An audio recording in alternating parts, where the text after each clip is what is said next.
আমাদের শাহরুখ খানের দল Los Angeles Knight Riders points টেবলে 2 নম্বরে ফিনিশ করলো এবং কোয়ালিফায়ার 1 খেলতে চলেছে।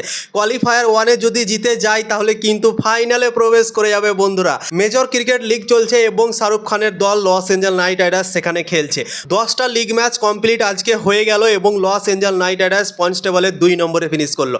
10টা ম্যাচের মধ্যে 6টা জিতেছে, 4টা হেরেছে, 12 পয়েন্ট নিয়ে পয়েন্টস টেবলে 2 নম্বরে ফিনিশ করে গিয়েছে বন্ধুরা। 16 তারিখে কোয়ালিফায়ার 1 ম্যাচ আছে, যে ওই ম্যাচটা জিতবে সেই দল কিন্তু চলে যাবে ফাইনালে। তো অনেক বড় সুযোগ রয়েছে ফাইনালে প্রবেশ করার শাহরুখ খানের দল লস এঞ্জেল নাইট রাইডার্সের বন্ধুরা। অসাধারণ ক্রিকেট খেলেছে এই টুর্নামেন্টে আমাদের লস এঞ্জেল নাইট রাইডার্স দল জেসন হোল্ডারের ক্যাপ্টেন্সিতে। অসাধারণ জেসন হোল্ডার ক্যাপ্টেন্সি করেছে, বোলিং করেছে, ব্যাটিং করেছে, জবরদস্ত পারফরমেন্স করেছে এবং লস এঞ্জেল নাইট রাইডার্স চলে গিয়েছে কোয়ালিফায়ার 1-এ, এখন খেলবে বন্ধুরা। এই পুরো টুর্নামেন্টে আমাদের সুনীল নারায়ণ জবরদস্ত বল করেছে, অসাধারণ বল করেছে, তাকে মারতে পারেনি কোনো ব্যাটার ভালোভাবে বন্ধুরা। সুনীল নারায়ণ 9টা ম্যাচ খেলার পর 13টা উইকেট নিয়েছে এবং তার ইকোনমি রেট কত তোমরা জানো?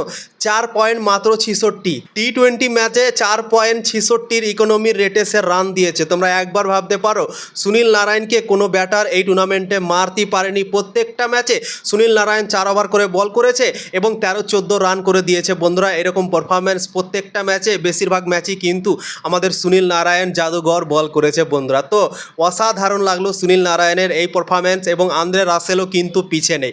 আন্দ্রে রাসেলের ইকোনমির রেট 9-এর ওপরে আছে এই টুর্নামেন্টে, কিন্তু আন্দ্রে রাসেল 9টা ম্যাচ খেলে 18টা উইকেট নিয়েছে এই টুর্নামেন্টে বন্ধুরা। ব্যাট হাতে আন্দ্রে রাসেল খুব একটা ভালো পারফরমেন্স করতে পারেনি এই টুর্নামেন্টে, কিন্তু বল হাতে জবরদস্ত বল করেছে।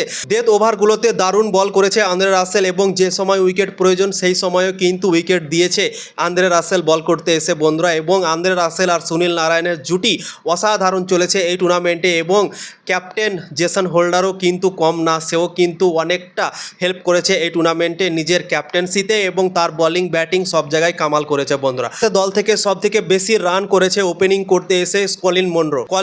9টা ম্যাচ খেলেছে, 347 রান করেছে এই টুর্নামেন্টে এখন পর্যন্ত বন্ধুরা। এবং লস এঞ্জেল নাইট রাইডার্সের দল থেকে সব থেকে হাইয়েস্ট রান গেটার এখন কলিন মনরো বন্ধুরা। তো ওপেনিং জুটিতে অসাধারণ কাজ করছে কলিন মনরো এবং বোলিংয়ে কাজ করছে সুনীল নারায়ণ আর আন্দ্রে রাসেল বন্ধুরা, এবং তার সাথ দিচ্ছে অনেকগুলো বোলার, জেসন হোল্ডার আছে। তো এই দলটাতে রহমান পাওয়ালও আছে। তো রহমান পাওয়ালও এই টুর্নামেন্টে দারুণ ব্যাট করে চলেছে একের পর এক ম্যাচে বন্ধুরা।